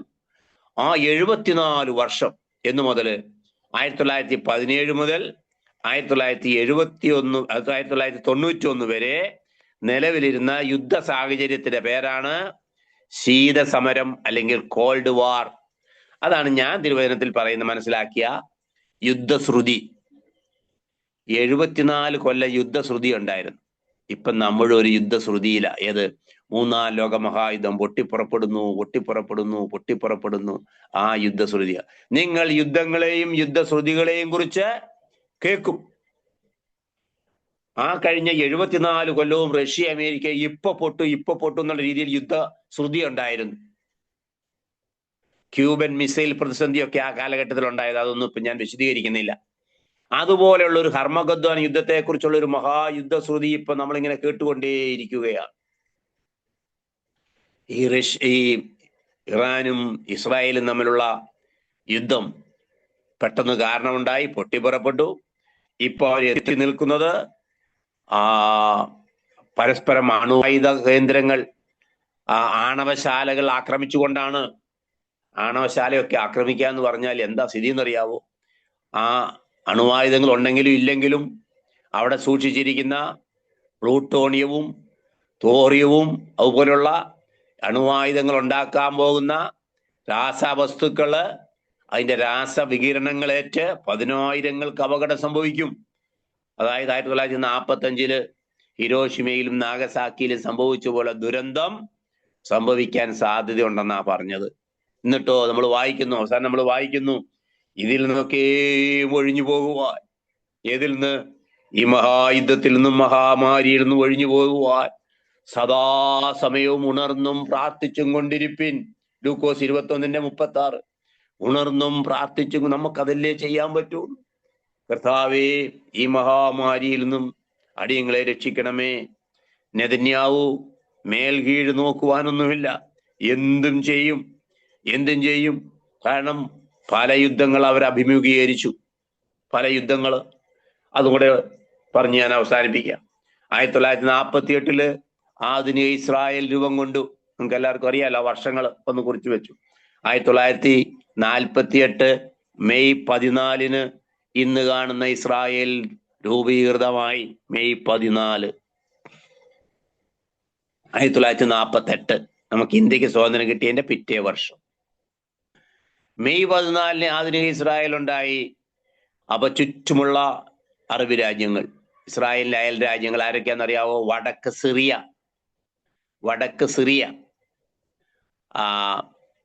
തെക്ക് ഈജിപ്ത്. ഇസ്രായേലിലെ അയൽ രാജ്യങ്ങൾ തെക്ക് ഈജിപ്ത്, അതായത് മിസ്രൈം എന്ന് ബൈബിളിൽ പറയുന്ന മിസ്രൈം. കിഴക്ക് യോർദാൻ ഒരു രാജ്യത്തിന്റെ പേരും കൂടിയാ കേട്ടോ. യോർദാൻ നദിയാണ് ഇസ്രായേലിന്റെ കിഴക്കൻ അതിര്. കിഴക്ക് യോർദാൻ. അപ്പൊ വടക്ക് സിറിയ, കിഴക്ക് യോർദാൻ, തെക്ക് ഈജിപ്ത്. ഈ രാജ്യങ്ങളും ചുറ്റുമുള്ള മറ്റെല്ലാ രാജ്യങ്ങളും. അപ്പൊ പിന്നെ പടിഞ്ഞാറ് എന്താ നിങ്ങൾ സംശയിക്കേണ്ട. പടിഞ്ഞാറ് മഹാസമുദ്രം, അതായത് മെഡിറ്ററേനിയൻ കടല്. നിങ്ങൾ സമയം കിട്ടുമ്പോൾ ഇസ്രായേലിന്റെ ഭൂപടം നെറ്റിൽ നോക്കിയാൽ പെട്ടെന്ന് അടിച്ചാൽ കിട്ടും. ഈ കുഞ്ഞൻ ഇസ്രായേൽ എത്ര വലിപ്പം കാണും? നമ്മുടെ കേരളത്തിലെ 2 ജില്ലകളുടെ വലിപ്പമുള്ള അന്നത്തെ ഇസ്രായേൽ 1948. ഇന്ന് കുറച്ചുകൂടെ വലിപ്പം കൂടി അവർക്ക്. 1948 2 ജില്ലകളുടെ വലിപ്പമുള്ള കുഞ്ഞൻ ഇസ്രായേൽ 1948 മെയ് 14 രൂപീകൃതമായി. മെയ് 15 തൊട്ടടുത്ത ദിവസം ചുറ്റുമുള്ള രാജ്യങ്ങളെല്ലാം ചേർന്ന് ഇസ്രായേലിനെ ആക്രമിച്ചു. ജനിച്ചു വീണ ശിശുവിന്, 1 ദിവസം പ്രായമുള്ള ജനിച്ചു വീണ ശിശുവിനെ കൊല്ലാൻ വല്ല ബുദ്ധിമുട്ടുമുണ്ടോ? ഇസ്രായേൽ പിടിച്ചു നിന്നു. ഇന്ന് ഇസ്രായേൽ ലോകത്ത് അവശേഷിക്കുന്നത് അമേരിക്കയുടെ സഹായം കൊണ്ടാണെന്നല്ലേ ചുറ്റുപാടുള്ള ആളുകൾ പറയുന്നത്. നിങ്ങൾ കേട്ടിട്ടില്ലേ? അമേരിക്ക ഇല്ലായിരുന്നെങ്കിൽ ഇപ്പൊ ഇസ്രായേലിന്റെ കഥ കഴിഞ്ഞേനെന്ന്. അപ്പൊ അവരോട് തിരിച്ചു ചോദിക്കാൻ വേണ്ടിയാണ് ഇത് പറഞ്ഞത്. 1948 മെയ് 14 ഈ ശിശു മെയ് 15 ചുറ്റുമുള്ള എല്ലാ രാജ്യങ്ങളും ഒന്നിച്ച് ആക്രമിച്ചിട്ടും ഈ ഇസ്രായേൽ തോറ്റോ? അമേരിക്കയുടെ സഹായം ഉണ്ടായിരുന്നോ? ഒരിക്കലുമില്ല. ദൈവം വെച്ചിരിക്കുന്ന ഒരു സമയമുണ്ട്. അതായത് കുത്തിയവെങ്കിലേക്ക് നോക്കാൻ വേണ്ടി ദൈവം വെച്ചിരിക്കുന്ന ആ സമയത്തല്ലാതെ ഇസ്രായേലിനെ തോൽപ്പിക്കാൻ പറ്റത്തില്ല. അന്ന് തോൽപ്പിക്കപ്പെടും. ഇസ്രായേൽ എന്ന് തോൽപ്പിക്കപ്പെടും എന്ന ചോദ്യത്തിന് ഉത്തരം അന്ന്. എന്ന് കർത്താവിന്റെ വരവോടുകൂടി ഇസ്രായേൽ തോൽപ്പിക്കപ്പെടുകയാണെങ്കിൽ ഉറപ്പിച്ചോ, ആ നാളുകളിൽ കർത്താവിന്റെ വരവ് സംഭവിച്ചിരിക്കും. അതിനു മുമ്പ് ഇസ്രായേലിന് തോൽപ്പിക്കാൻ സാധിക്കുകയില്ല.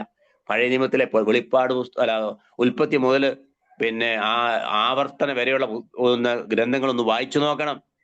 ഞാൻ നിന്നോടുകൂടിയിരിക്കും, ഞാൻ യുദ്ധം ചെയ്യും, ഞാൻ നിന്നെ ഒരു നാളും കൈവിടുകയില്ല, ഞാൻ നിന്റെ യഹോവയാണ്. അതെല്ലാം ഇവർക്ക് ബാധകമാണ്. 48 യുദ്ധത്തിലും ഇസ്രായേൽ ജയിച്ചു. ഇനി അടുത്ത യുദ്ധം ഏതാന്ന് പറയാം? പ്രധാന യുദ്ധം 1967 6 ദിന യുദ്ധം. 1967 ജൂൺ മാസം 6-ാം തീയതി. ജൂൺ മാസം 6-ാം തീയതി അടുത്ത യുദ്ധം, അടുത്ത പ്രധാന യുദ്ധം. ആ യുദ്ധത്തിന്റെ പേരാണ് 6 ദിന യുദ്ധം. 6 ദിന യുദ്ധം. 6 ദിന യുദ്ധത്തിലും അന്ന് ഇസ്രായേൽ ശരിക്കും അവർ പേടിച്ചു പോയി. എന്താ കാരണം എന്നറിയോ? അന്ന് ലോകത്തിലെ വലിയ വലിയ രാജ്യങ്ങളായ യോർദാന്, ഈജിപ്ത്, സിറിയ, മറ്റുമുള്ള എല്ലാ രാജ്യങ്ങളും കൂടെ ചേർന്ന് ഒന്നിച്ച് ഇസ്രായേലിനെ വിമാനാക്രമണം വഴി ഒന്നിച്ച് ബോംബറാക്രമണം നടത്തി ഇസ്രായേലിനെ ചാരവാക്കാനുള്ള പദ്ധതി ആസൂത്രണം ചെയ്തു. തലേന്ന് രാത്രി ഇസ്രായേൽ അപ്രതീക്ഷിതമായിട്ട് അവരുടെ വിമാനങ്ങളെ ആക്രമിച്ചു. ആ കഥയെല്ലാം നിങ്ങൾ വായിച്ചിട്ടുണ്ടാവും. അതാണ് 6 ദിന യുദ്ധം. 1967 6 ദിന യുദ്ധത്തിൽ. ആ യുദ്ധത്തെ കുറിച്ച് ഞാൻ വായിച്ച ഒരു കാര്യം ഇങ്ങനെയാണ്. തങ്ങൾ ഈ യുദ്ധത്തിൽ പരാജയപ്പെടുമെന്ന് ഇസ്രായേലിലെ നല്ലൊരു ശതമാനം ആളുകൾ കണക്കുകൂട്ടി. തങ്ങളുടെ സ്ത്രീകൾ പിടിക്കപ്പെടുമെന്ന് വിചാരിച്ച് ആത്മഹത്യ ചെയ്യുന്നതിന് വേണ്ടി, അതായത് പുരുഷന്മാർ പിടിക്കപ്പെട്ടാൽ സ്ത്രീകൾ ആത്മഹത്യ ചെയ്യുന്നതിന് വേണ്ടി ഗ്യാസ് കുറ്റി റെഡിയാക്കി വെച്ചെന്നാ പറയുന്നത്. പാചകവാത ഗ്യാസ് തുറന്നുവിട്ട് തീ കൊളുത്തി സ്വയം മരിക്കാൻ വേണ്ടി ഇസ്രായേലിലെ സ്ത്രീകളെല്ലാം റെഡിയായി എന്നാ പറയുന്നത്. അവരുടെ ഗ്രൗണ്ടുകൾ, വലിയ ഗ്രൗണ്ടുകളെല്ലാം JCB കൊണ്ടുവന്ന് മാന്തി വലിയ കുഴിമാടങ്ങൾ ഒരുക്കി. എന്തിന്? വെടിവെച്ച് സ്വയം മരിച്ച് അതിലേക്ക് ശവശരീരങ്ങൾ ചെയ്യാൻ വേണ്ടിയിട്ട്. എന്നാൽ അങ്ങനെയൊന്നും സംഭവിച്ചില്ല. 67 6 ദിന യുദ്ധത്തില് ഇസ്രായേൽ വിജയിച്ചു എന്ന് മാത്രമല്ല, ഇന്ന് കാണുന്ന കിഴക്കൻ യെരുശലേം പിടിച്ചെടുത്തു. അതുകൊണ്ടൊന്ന് കുറിച്ച് വെച്ചു. എപ്പോഴാണ് ഈ യെരുശലേം, അതായത് അവരുടെ ദേവാലയം സ്ഥിതി ചെയ്തിരുന്ന ടെമ്പിൾ മൗണ്ട് കേട്ടിട്ടില്ലേ? ഇസ്രായേലിന്റെ 2ാമത്തെ ദേവാലയം, തകർന്നു പോയ കർത്താവിന്റെ കാലത്തുണ്ടായിരുന്ന യഹൂദ ടെമ്പിൾ അല്ലെങ്കിൽ യെരുശലേം ദേവാലയം തകർക്കപ്പെട്ടു. ആ ദേവാലയത്തിന്റെ ഒരു മതിൽ മാത്രമേ ഇന്നുള്ളൂ. ആ മതിലിന്റെ പേരാണ് വിലാപമതിൽ. ആ പ്രദേശം ഇസ്രായേലിന് കിട്ടുന്നത് 2000-ഓളം വർഷങ്ങൾക്ക് ശേഷമാ. ഇസ്രായേൽ ജനത കണ്ടിട്ടില്ല. പുതിയ തലമുറയൊന്നും ആ യെരുശലേം നഗരത്തിന്റെ അവരുടെ ദേവാലയം സ്ഥിതി ചെയ്യുന്ന പ്രദേശങ്ങൾ കണ്ടിട്ടേയില്ല. 2000-ഓളം വർഷങ്ങൾക്ക് മുമ്പ് നഷ്ടപ്പെട്ടത് 1967 ഈ ഇസ്രായേലിന് തിരിച്ചു കിട്ടുന്നത്. ടെമ്പിൾ മൗണ്ട് തിരിച്ചു കിട്ടി. പക്ഷെ ഇപ്പോഴും അവിടെ അലക്സ എന്ന് പറയുന്ന ഇസ്ലാമിക് മോസ്ക് ഒക്കെ ഇപ്പോഴും അവിടെ ഉണ്ട്. സംരക്ഷണം ഇസ്രായേലിന്റെ കൈവശമാണ്. അപ്പൊ 67 യുദ്ധത്തിൽ ജയിച്ചു. 1973 പിന്നെ യുദ്ധം ഉണ്ടായി. 1973 അത് യോം കിപ്പൂർ യുദ്ധം എന്ന് പറയും. ആ യുദ്ധത്തിലും ഇസ്രായേൽ ജയിച്ചു. ഇപ്പൊ ഇതാ 2023 ഒക്ടോബർ 7-ന് 2023 ഒക്ടോബർ 7-ന് ഹമാസ് ഇസ്രായേലിനെ ആക്രമിച്ചു. അതോടുകൂടിയാണ് ഇപ്പോഴത്തെ ഈ യുദ്ധം തുടങ്ങിയത്. അപ്പൊ ഈ യുദ്ധത്തിൽ ആര് ജയിക്കും നമുക്ക് പറയാൻ പറ്റത്തില്ല. ഈ യുദ്ധത്തിൽ നിലവിലെ സാഹചര്യം വെച്ച് ഇസ്രായേൽ ജയിക്കണം. അഥവാ ഇസ്രായേൽ പരാജയപ്പെട്ടാലോ കർത്താവിന്റെ വരവിത സമീപമായി എന്നർത്ഥം. ഇത് രണ്ടിലേതെങ്കിലും ഒന്ന് സംഭവിക്കും. ഒന്നെങ്കിൽ ഇസ്രായേൽ പരാജയപ്പെടും, അപ്പോൾ കർത്താവിന്റെ വരവായി. ഇസ്രായേൽ പരാജയപ്പെടും എന്ന് പറഞ്ഞാൽ കർത്താവിന്റെ വരവായി എന്നർത്ഥം. ഇസ്രായേൽ ജയിച്ചു എന്ന് പറഞ്ഞാൽ കർത്താവിന്റെ വരവിന് വേണ്ടി അല്പകാലം കൂടെ പിന്നെയും കാത്തിരിക്കണം. രണ്ടായാലും കർത്താവെ ഇതിൽ നിന്നെല്ലാം ഒഴിവാകുവാൻ നമുക്ക് പ്രാർത്ഥിക്കാം, നമുക്ക് കാത്തിരിക്കാം. സർവ്വകൃപാലുവായ ദൈവം നമ്മെ അനുഗ്രഹിക്കട്ടെ. അത്രയും സമയം വളരെ ശ്രദ്ധയോടെ കേട്ട നമുക്ക് ഒരു ക്ലാസ് കൂടെ, 1-2 ക്ലാസ് കൂടെ നമുക്ക് എടുക്കാം. ഇനി നമ്മൾ യുദ്ധമല്ല പ്രധാനമായിട്ട് എടുക്കുന്നത്, അധർമ്മം പെരുകി, സ്നേഹം തണുത്തു, മഹാമാരി. ഈ 3 കാര്യങ്ങൾ അടുത്ത ക്ലാസ്സിൽ. അധർമ്മം പെരുകുന്നതും, സ്നേഹം തണുക്കുന്നതും, പിന്നെ മഹാമാരി. ഈ 3 കാര്യങ്ങൾ അടുത്ത ക്ലാസ് നമുക്കെടുത്ത് മറ്റു വിഷയങ്ങളിലേക്ക് നമുക്ക് പോകാം. ദൈവം ധാരാളമായിട്ട് അനുഗ്രഹിക്കട്ടെ. അതുപോലെ തന്നെ നമ്മുടെ ഓൺലൈൻ കൗൺസിലിംഗ് ക്ലാസ്സിന് വരാൻ ആഗ്രഹിക്കുന്നവർ ഈ ആഴ്ച നിങ്ങളുടെ ആപ്ലിക്കേഷൻ ഫോം അയച്ചു തരണമേ, ഫില്ല് ചെയ്ത് ആപ്ലിക്കേഷൻ അയച്ചു തരണമെന്ന് അപേക്ഷിക്കുന്നു. മെയ് ലാസ്റ്റ് ആഴ്ചയിൽ നമ്മുടെ 4ാമത്തെ ബാച്ച് ആരംഭിക്കുന്നു. ദൈവം എല്ലാവരെയും അനുഗ്രഹിക്കുമാറാകട്ടെ.